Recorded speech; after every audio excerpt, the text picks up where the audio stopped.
Um, we have the first story to throw your way today. A judge is holding a hearing on this whole deportation case about this man who was mistakenly, administrative error, right?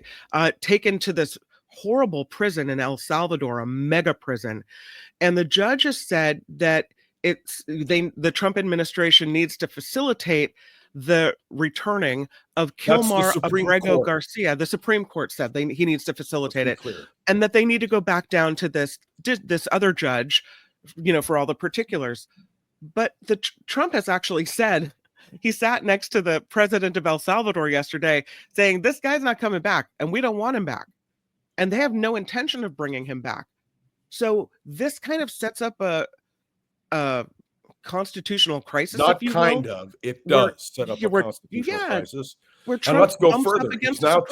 He's now talking about deporting people who are American citizens. Yes. It's outrageous. Outrageous, and frankly, in a normal world, an impeachable offense. JL, you went to law school. That's not legal, is it? Top 100% of my class, FYI. No, it is not. It's sort of stunning, though, because it's definitely a constitutional crisis. I would argue, as I have, that, as soon as the Senate acquitted him in 2021, they abdicated their constitutional responsibility then. And Trump has been like a dormant constitutional crisis. And now it's active. Now it's come to the surface and he's actually doing things that challenge courts and rule of law directly. But the question, sadly, I think, and I can pose this to John, what he thinks, this isn't as much a scholarly question as it is, what if the country right now is in a place where, and I think this is what Trump is really testing, not really so much the guardrails of our institutions, he's now testing whether the people themselves care about these loftier ideals and these invisible rules that we've sort of governed ourselves by, or if they sort of go, illegal immigrant, who really cares? It won't happen to me.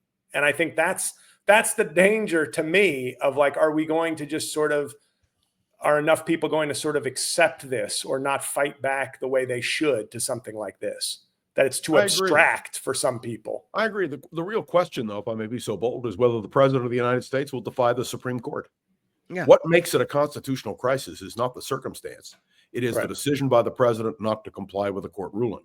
And that has profound implications, as, if I may add, does his decision to theoretically revoke the tax-exempt status of Harvard University, or to try to impose on Harvard University by suspending $2.2 billion in research grants. All of this, I believe, is not only unconstitutional, but I believe it's a disaster. And so we are now seeing Harvard University stand up, but I think we're going to see people standing up all over the country. Then the question becomes, will the courts stand up? And that brings us to two people on the Supreme Court who will be the ones who will ultimately matter: the Chief Justice, John Roberts, and Amy Coney Barrett. They are the two conservatives who, if they side with the three liberals, would overturn all of this. But then you have another question. You mentioned J.D. Vance earlier. And that is that J.D. Vance, among others, is saying, just ignore what the Supreme Court says. I worked for Richard Nixon, and I can tell you that if Richard Nixon had ignored the Supreme Court, the country would have been thrown into a crisis of unparalleled proportion. What is clear to me is that the country is not as aware, not as engaged, the point you just made so effectively. So my hope is that as he tests the very essence of the Constitution, that more and more people will just stand up and say no. Let me also add that the idea of deporting American citizens to a foreign country is abhorrent to every fiber of our constitutional being. And he should have been slapped down on that immediately. By the way, the other thing he did yesterday that was absolutely outrageous was to talk about the Ukraine, to talk about Ukraine as the aggressor. And this kind of nonsense, and it is nonsense, is dangerous to the fabric of our republic and to the constitutional basis on which we operate. I would remind you that, in fact, despite Marco Rubio's statement that the president has complete power as president on foreign policy, that is not true. The Congress passed the War Powers Act. The Congress has, over the years, approved a Panama Canal Treaty. The Senate did. The no question about it. It is not an imperial presidency, and that is what must be opposed. And so I'm hoping that that will be the response of the American people in the midterm elections, and certainly the courts now. Let's roll it back a little bit, because you, JL mentioned the moment about, did you say the impeachment was the moment where they decided not to impeach him? Right, because the founders, they never thought, I don't think, as flawed as they were in some ways, and I often joke that no matter when Donald Trump had been born, he would have been the worst person in the room. So if he was a founding father, he would have been advocating, splitting up families when selling slaves. I know that's kind of crude to put it, but I just think he would have always been the lowest character in the room. But they never thought that they had to put so many safeguards that a criminal would be elected president. Nobody imagined a Donald Trump. Right. And they gave the Senate at least the political power to end his career. And when they cowards didn't do that, I feel like that was almost, like I say, a dormant constitutional crisis in that, Trump is not president right now, but they've left the door open to him resuming the presidency as a lawless, remember, please, what Mitch McConnell said. He said he was voting no because he believed that in the end the courts would take care of Donald Trump. It was a failure, a systemic failure. And we can't go back in time. All we can do is move forward. I've made the recommendation to a number of people who are active in Washington that the House Judiciary Committee Democrats, because they have nothing to do now because they're a minority, should get together and formulate articles of impeachment that are absolutely solid, unimpeachable, if you will, so that when the circumstance is right and the Republicans are no longer in power, that this can be taken care of constitutionally. In the meantime, Donald Trump is going to continue to test, and we have to continue to respond, and courts have to be mobilized. And I hope the Supreme Court ultimately will rule. And as I say, keep your eye on Amy Coney Barrett and on Chief Justice Roberts. So let me bring this up, though, because I think the moment for me was when the Supreme Court came down on the immunity ruling. And so we talk about, as John just mentioned, people standing up, the courts have to be strong, but what can they do? What can they do when it's very simple. The immunity ruling, if you read it. No, what did they do when they gave him immunity? Who, if he goes against the Supreme Court, what he doesn't have immunity for that. Is he going to be arrested? Like, who's going to enforce this? He doesn't have immunity. You have to understand. What they did was to talk about immunity in terms of certain presidential power. Sure. Anything he does while in office, right? Anything he does related to the presidency, it's a scot-free. Not necessarily. And that's my point. If you can prove that something was done in violation of the Constitution, he doesn't have immunity. And the court was very clear on that. So my hope is that at least as he continues to make these outrageous statements as they make their way through the court, but they're not going to go backward and reverse what they did on expanding presidential immunity, not granting it, but expanding it. What they are going to have to do is to rule on individual cases. And I do not believe the court will uphold his immunity. Now, I know that Thomas and Alito will always uphold it. But fortunately, we have some independent thinking on the court, and that's what we have to count on. I have to tell you, my emails light up whenever we talk about this. And on Facebook today, Tricia, who is an old friend, remarked about the only guarantee we now is the courts, and we have to count on the court. And I think Chief Justice Roberts is feeling the heat. Remember that the court is now called the Roberts Court. He knows that history will be the judge of whether he succeeded or failed. And I believe Amy Coney Barrett feels that same sense. So, if we continue to push this in this fashion, I believe that in the end, the court will rule 5-4. Then the question is, what will happen if Donald Trump ignores the court, which is the recommendation of Pam Bondi, the recommendation of J.D. Vance, the recommendation of too many people in the administration? Well, the answer is then we really are in the midst of more than a constitutional crisis. And we can't afford to be there. And I hope and I believe that the court ultimately will understand that. I hope so. Yeah, I have I think a more cynical view, unfortunately, which is when if we hit that constitutional crisis moment, I think the problem we have is obviously when J.D. Vance said, some federal judge can't restrict the president's legitimate power. Now, legitimate is doing all the work in that sentence. But I think you have too many people in Congress on the right who would just sort of still go along. They wouldn't see unless the they negative. see themselves facing defeat. And let me assure you, the most important single lesson of any politician is to survive, to be reelected. Mm-hmm. And if the Republicans in the Congress see the trend against Donald Trump, they will react accordingly. The same thing happened with Richard Nixon. Nixon wasn't removed because of Democrats. He was removed because of Republicans. So your real question is... But these modern Republicans have missed many opportunities to have their... Was it Howard Baker? Was it which Republican? Howard Baker asked, what did the president know and when did he know it?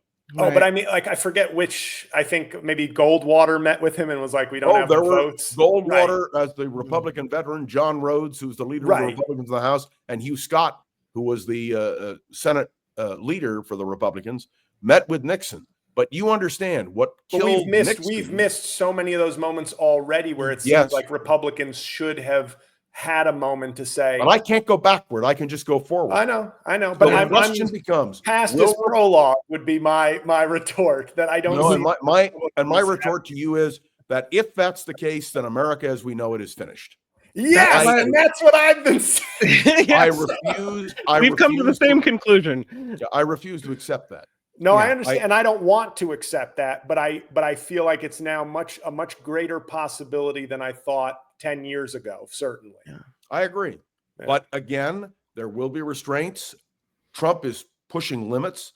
I think he's gone beyond limits. I think this thing with Harvard University, which I mentioned, is a classic example. Can you imagine not only shutting down $2.2 billion in research funding, but also talking about pulling the tax-exempt status of a university? You want to rile up the country? That will do it, because most people understand the need of educational institutions to have independence.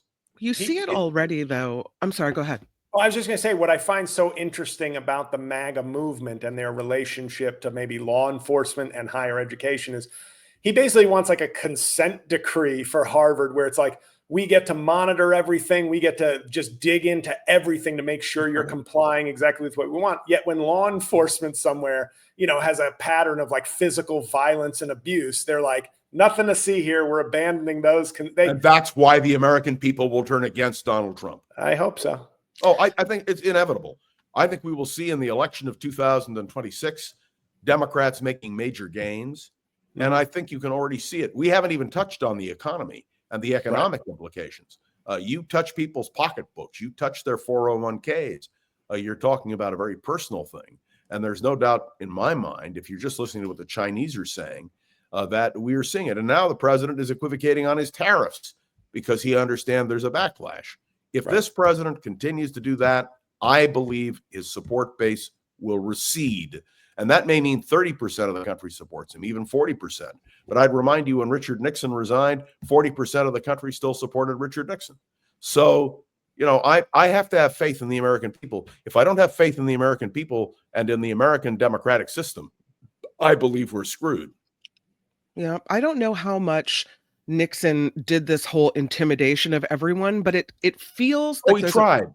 There's a there were income tax fear of what Trump is doing. Like, he's scaring the crap out of people so that they have to bend a knee. And you see it with these law firms that are like, oh, Trump's coming after us. You see it with lawmakers. It's my like former employer. My former employer this week was one of the 5 big firms to capitulate. And I said, well, when they fired me and my great Trump impression, that was obviously just to please Trump and not because of my substandard work product. Or your humor. But he's got his fingers in every pie, trying to control, what happens at universities, as you mentioned, with Harvard and others, trying to control what happens with immigration. He's scaring the crap out of American citizens who now, with threats of being deported, not like I'm a criminal, but who now decides who's a criminal. If you scare enough people, Kim, if you scare enough people, people react. And they're not reacting favorably. Take a look at Donald Trump's polling numbers. They're way down. He doesn't Mhm. give a damn one way or the other. He can't run again, but the Republicans care. And that's the point. In 2026, if the Republicans face a massive defeat in the House and Senate because of Donald Trump, there will be a huge backlash. By the way, J.D. Vance, this is somebody else we've got to worry about. This man is a heartbeat away from a president who is 89 years old. And there are real concerns about 79. I'm sorry, 79 years old. I don't know. His heart is 99 years old. I thought he was in very good health. He just passed the physical, and everything. cognitive. He did the cognitive test. He's telling us he's extra healthy.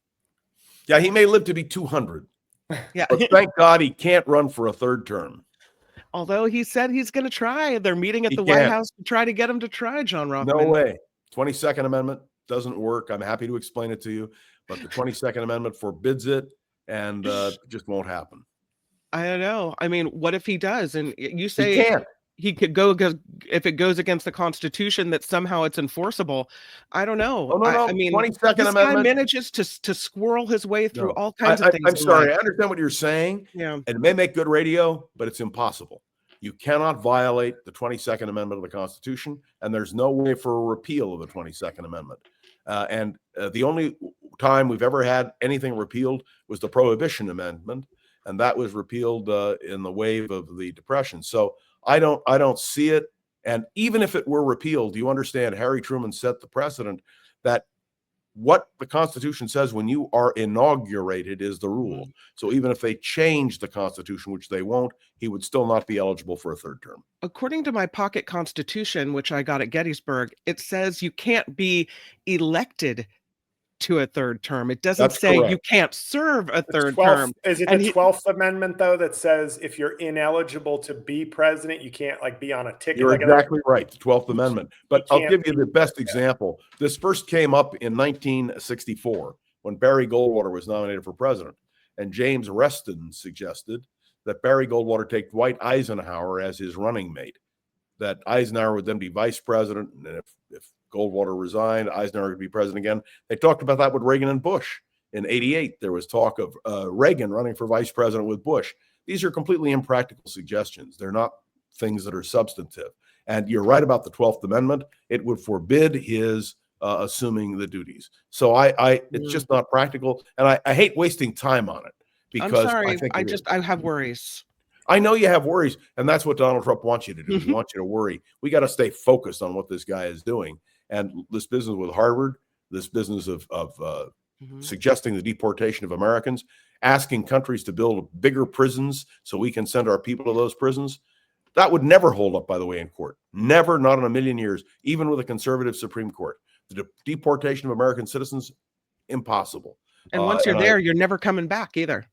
That's right. And so, I mean, I'm very practical. We have to oppose Donald Trump on these issues as emphatically as we can, and not let the hyperbolic feeling that this could exaggerate be a part of our process. It has to be shot down immediately, and we have to work on the Republicans. I say constantly to people, it's not the Democrats I'm worried about, it's the Republicans. And we've got to work on that aspect of it. One of the things that Trump also did is he was told by a federal judge, you can't block the AP, the Associated Press, from the White House. And he did anyway. Even after a federal judge's order, the AP yesterday goes to the White House to cover an event, and they're turned away. And it was ruled by that judge unconstitutional. Mm-hmm. And I'm telling you, that is another nail in the coffin, so to speak. And I think a case will be made, has to be made. And you're absolutely right. What happened to the AP? Because you and I rely on the AP for our news. It's absolutely unprecedented in American history. There's a poll that was done, and because you talk about Republicans and how they need to rise up and see what's going on here. The Republicans apparently within the party are embracing the MAGA movement. The MAGA movement is growing within the Republican Party. According to a new poll done by NBC News, if that's to be believed, more than 70% of Republicans surveyed for this poll in March said they consider themselves part of the MAGA movement, and that is up from 55% of Republicans considering themselves part of the MAGA movement just before the November presidential election. So I agree. within the that's Republican accurate. Party, there's more MAGA activity. That doesn't sound like a party that's seeing the light, John. If they start losing elections, the movement will collapse.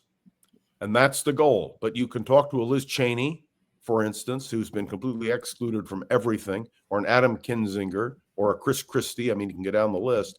And ultimately, there will be a response to this. And it's losing elections that will make the difference. The most important single thing to the Republican Party is to keep power. If they lose power, and the reason is because of Donald Trump, they'll do to Donald Trump what they did to Richard Nixon. They'll deep six him.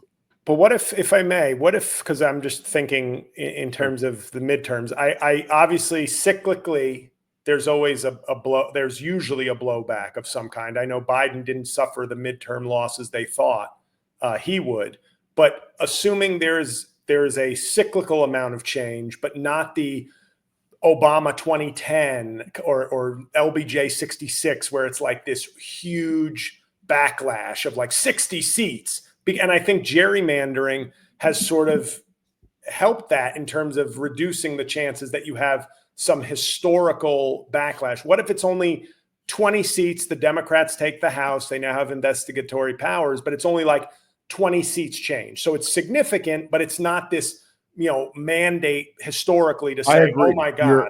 Your perspective is absolutely correct, because it won't be overwhelming. Right. The trick is to get as much as you can. Sure. And then to see how it all sorts itself out. But MAGA folks, I just have to say, MAGA folks that I either that I interact with willingly or unwillingly on social media, they have. I joked with Mark a few weeks ago that they discover nuance when it's their own side. So of course, if Joe Biden loses the House by 1 vote, they go, the people have spoken. And if Trump loses 20 seats, they'll start going, well, historically, 40 seats is really when things really indicate a national shift. So we're all on board still with Trump. I think that's maybe the danger, is that they spin it to themselves to maintain sort of their mission. Your point is exactly mindset. Correct. I have no argument with it. You're right. I mean, and that's part of the problem, that we have to really wake people up to it. But when people are affected economically, when they're affected academically, when it affects the pocketbook issues that really matter to the American people, I think it will make a huge difference. I mean, I hope it does anyway, because Donald Trump is a disaster. Let's talk about the financial issues, because now the president of China, Xi Jinping, is apparently on a 5-day or a 5-country tour.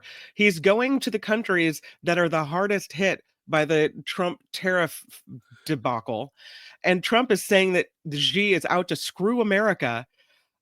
Meanwhile, we have him looking into pharmaceuticals and computer chips, and more tariffs are coming, and the trade war with China isn't slowing down, and the markets are still bouncing all over the place. I think when I last looked today, they were up, but you never know from moment to moment. And I was reading an article about this being the problem, that America used to be a place where it was kind of secure. Like, it's always a risk to put your money in the stock market. Yeah, but in America, you kind of had a better sense of safety for your money. And the investors don't have that with us anymore. And so if we lose that, we're losing something big. And that's why the American people are going to react. If our average American who invests in the market or has his 401k or her savings, they're affected, they're impacted, believe me, there will be a backlash. And that is Donald Trump pushing the powers of the presidency too far. That's all I can say. I mean, there's no answer in our discussion, except every day when I wake up, Donald Trump has done something else to arouse the anger of another segment of the population. And that's what frankly, I hate to say it, but the American people are going to have to deal with that. And I hope they do. And I do like the fact that Trump will point out, like, Xi is trying to screw me, and not to take China's side, but it's like, well, I mean, aren't you It's pretty blatant. You're trying to screw them too. Not that I'm picking their side, but it's kind of odd. This is the gift of MAGA to me. It's we are the ultimate, strongest, best. And also we are completely victimized. And it's very sad to be us. It's nonsense. So, the American people will figure it out. If your 401k vanishes, and the unemployment rate rises, and by the way, we haven't even talked about healthcare in this country and the impact that is happening now at Health and Human Services. You have measles outbreaks, or you have cutbacks in research if there's another pandemic. Believe me, the American people are not stupid. I don't believe they're stupid. And even the MAGA people. Counterpoint, many of them are. But not enough to be a majority. You know, you can go back in time and you can take a look at mistakes the American people have made. And sometimes we correct them and sometimes we don't. But I can assure you of one thing. Donald Trump cannot fool the people on their pocketbook. People are going to take a hard look at that pocketbook and they're going to make a decision. And I'm hoping that there will be a reaction among many Americans on a whole host of issues. So I know it's hope, and I know we can't solve the problem here. But if we don't have faith in the American people to ultimately wake up from this cult, which is what it is, we're going to be in big trouble as a democracy, and the world will be in big trouble. Look, you're already seeing the Europeans are saying, well, if we can't count on America, we'll do it ourselves. Yeah. And look at the Ukrainians. Can you imagine Donald Trump standing in the Oval Office and blaming Ukraine for the war? I mean, he just did it. Yeah, that's the point. Yeah. It's ludicrous. And you can only, I think, maybe I'm wrong. I hope to God I'm not. I think you can only push the American people so far. And then all of a sudden there's a reaction. My experience in politics has been just that. Ultimately, there is a reaction by the American people. And that's what we have to hope for. If those of us who oppose Trump, there are people listening to the sound of our voices now who support Donald Trump. And we'll have to see how those people judge Trump as the economy sinks. Can I just in terms of, and I appreciate your faith in sort of the better nature of our angels and that people will wake up. And I think the pocketbook obviously has always been a good political indicator.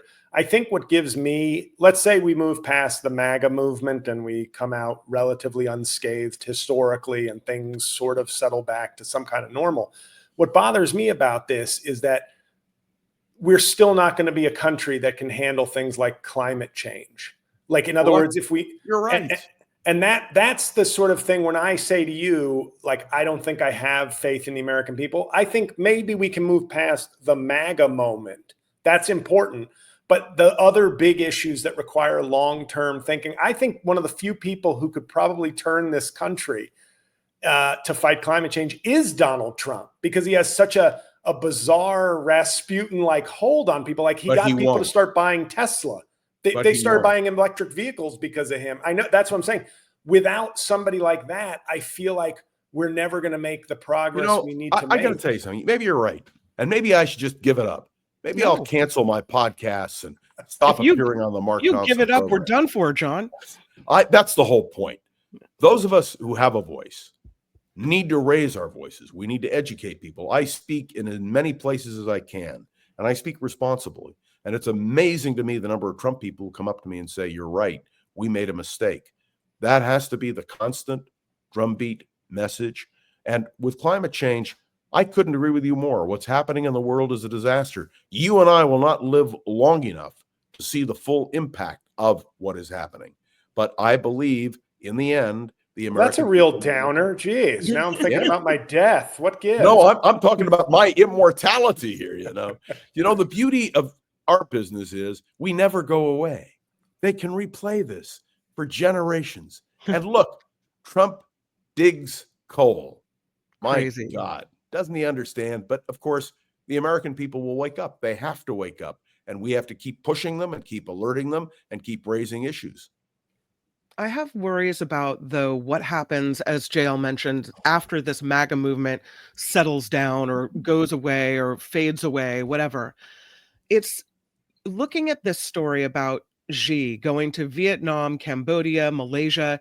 He said he's looking forward to fighting the undercurrents of geopolitical camp-based confrontation and unilateralism and protectionism. He's putting together a coalition, basically, to fight America. I've heard that now to fight Donald Trump and his tariffs. It's not anti-American, and I think she said that.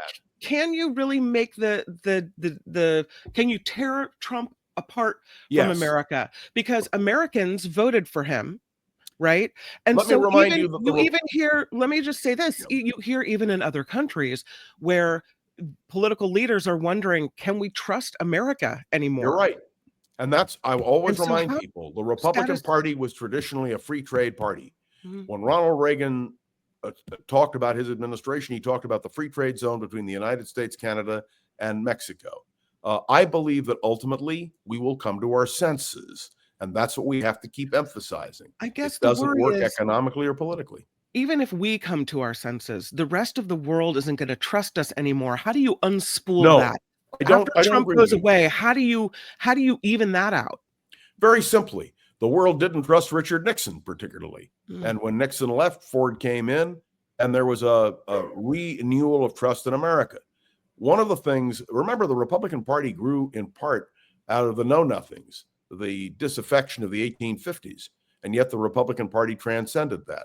As a political historian, I can tell you that in the end, history turns around.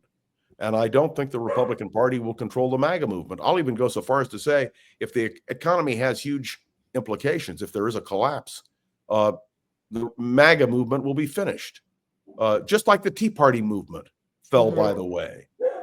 These individual movements, but the trick really, bottom line, is the Republican Party has to reclaim its soul. There's a wonderful novel called The Devil and Daniel Webster, in which Webster's defending someone who sold his soul. That's what's happened to the Republican Party. They sold their soul to Donald Trump, and the comeuppance will be in the elections that come in 2 years or in a year and a half, and in 2028. At least I have to believe that. I have to explain to you, and I want you to understand this very clearly. My father was a German Jew. He left in 1936. He saw the handwriting on the wall. He understood the Germans were happy with Hitler. The trains ran on time. The economy was booming. The army was being rebuilt. And it took a devastating impact for the German people to understand what had happened. Now, we're not headed, I hope, for a world war. What we are headed for is a reckoning. And you have to believe, at least I have to believe, and I say it very personally, I have to believe that in the end, people wake up and they see the truth. And I believe that's what will happen to the Republican Party. And if you wonder why I'm focusing on the Republican Party, the only thing that can really stop Trump are the Republicans themselves. They are the ones who have to stand up. The Democrats have to be prepared.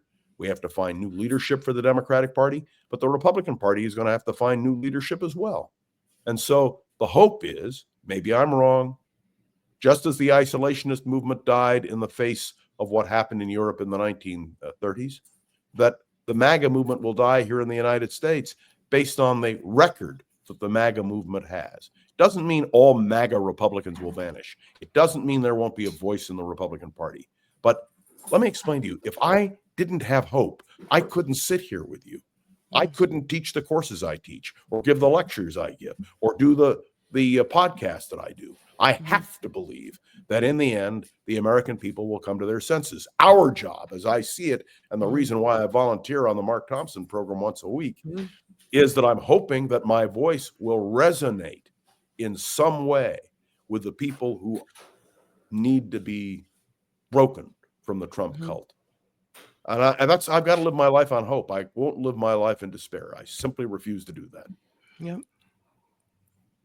Well, Kim, I would say, just briefly, to represent despair in this discussion, I would just say, I think what Europe and our allies look at just on this one particular topic of how will they trust us, I think they could have they would have been easy to trust us if we didn't re-elect Trump. You know what I mean? Like this one aberration, we learned our lesson. The rest of the world was kind of like, wait, I didn't know this country was incapable of learning from its mistakes. So now if we get a Democrat in 2028 and maybe even a two-term Democrat, Does that mean that 2032 is the year we come back with some lunatic? I'm going to answer you very clearly. If you go back 20 years, who was president of the United States? Do you remember? George W. Bush. Exactly. And we then had Barack Obama. We had a renewal of spirit. And then we had Joe Biden, who I think will go down in history as a very good president, to be very honest with you. By the way, I haven't heard the news ticker yet, but my understanding is Biden gave his first major speech today. And I don't know what his content was or what he did. But look, it's very simple to me. He was going to talk about Social Security, I believe. Yeah, you can live in despair or you can live in hope. I prefer to live in hope. I prefer to believe that in the end, people come to their senses. I have to believe that. Otherwise, how do you go day to day? Look at him. I live in hope. I live in hope spare. Hope spare. Let me, before we let you go, John Rothman. You're letting me go? No, I don't want to, but I wanted to bring this up because we've seen the deportations of these scholars that are here in America from other countries. And at Georgetown, they've arrested this person named Badar Khan Suri. And now there's 130 Jewish Georgetown members who are rising up saying that Trump is weaponizing the Jewish faith. We also saw, just, you mentioned your faith. We saw the arsonist at the governor's mansion with Josh Shapiro in Pennsylvania. So, which doesn't necessarily have to do with weaponizing Jewish faith.